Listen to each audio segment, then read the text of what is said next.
बहुत बेनिफिट मिलते हैं सर, हमारा प्रधानमंत्री जी मिलते हैं और सारा जुड़ते हैं तो बहुत अच्छा लगता है और खिलाड़ी लोग का हौसला बढ़ता है और मतलब कि एक अलग सपोर्ट भी मिलता है गवर्नमेंट सरकार से। खेलो इंडिया हो गया और साई एनसीओ गांधीनगर सभी सारा मतलब कि बहुत अच्छा होता है ये चीज़। విజయం సాధించడానికి వంకలు సాకులు అవసరం లేదు.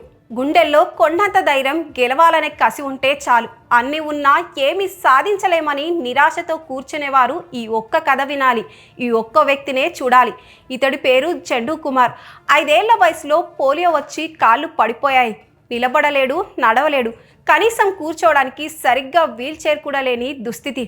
కానీ ఇవాళ ప్రపంచ వేదికపై 190 కిలోల బరువును కంటి రెప్ప మూసి తెరిచేలోగా ఎత్తిపడేసి Glasgow Commonwealth Games 2026 para power లిఫ్టింగ్లో భారత్కు మొట్టమొదటి పథకాన్ని అందించాడు. Can he make it work? Wouldn't be amazing if he did. He hit the rack though, didn't he? Oh, that press out as well. Well, if he had got that, winning South Africa's first gold medal of these games. ఈ విజయం వెనుక ఉన్న కన్నీళ్ల ప్రయాణం ఎవరినైనా కదిలిస్తుంది. బీహార్లోని నలందా జిల్లా హర్నాట్ గ్రామంలో పుట్టిన ఇతని అసలు పేరు అవినాష్ కుమార్. పుట్టుకతోనే కాళ్ళు చచ్చుబడిపోతే కుటుంబానికి భారమయ్యాడు అని బంధువులే అవమానించేవాళ్ళు. ఎంతగా అంటే అతడికి జెండు అని పేరు పెట్టారు. జెండు అంటే మూర్ఖుడని అర్థం. అదే పేరుతో ముద్రపడిన అతడు వెనకడుగు వేయలేదు. తండ్రితో కలిసి రోడ్డు పక్కన ఆలుగడ్డలు, ఉల్లిపాయలు అమ్మేవాడు. 10 ఏళ్ల వయసు నుంచే ట్రైసైకిల్ పై రోజుకు 20 కిలోమీటర్లు తొక్కుతూ కూరగాయలు విక్రయించాడు. కరోనా సమయంలో కుటుంబాన్ని పోషించడానికి ఈ రిక్షా డ్రైవర్గా మారాడు.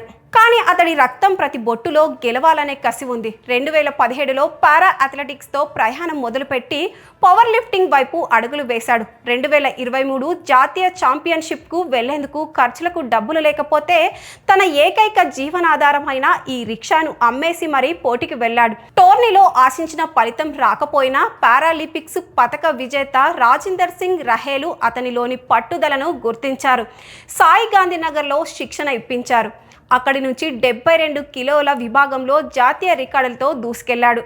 ఇక గ్లాస్గో కామన్వెల్త్ వేదికపై గ్రూప్ బిలో బరిలోకి దిగిన జండూ కుమార్ ప్రపంచ స్థాయి అథ్లెట్ల అంచనాలను తారుమారు చేశాడు. రెండో ప్రయత్నంలో ఏకంగా 190 కిలోల బరువును విజయవంతంగా ఎత్తి 130.9 పాయింట్లతో పురుషుల హెవీ వెయిట్ విభాగంలో కాంస్య పథకం సాధించాడు.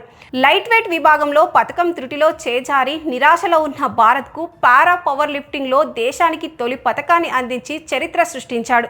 ఒకప్పుడు మూర్ఖుడు అని అవమానించిన నోళ్లే ఇవాళ దేశ కీర్తి పథకాన్ని జేజేలు కొడుతున్నాయి. 2025 బీజింగ్ వరల్డ్ కప్, 2026 ఆసియా ఛాంపియన్షిప్లలో పథకాలు సాధించిన ఈ నలంద యోధుడు ఇప్పుడు లాస్ ఏంజల్స్ 2028 పారాలింపిక్స్ పథకమే లక్ష్యంగా ముందుకు సాగుతున్నాడు. వైకల్యాన్ని జయించి పేదరికాన్ని తొక్కేసి ప్రపంచ వేదికపై త్రివర్ణ పథకాన్ని ఎగరవేసిన జండూ కుమార్ ప్రయాణం ఓటమితో కుంగిపోయే ప్రతి ఒక్కరికి ఒక మహా నిదర్శనం.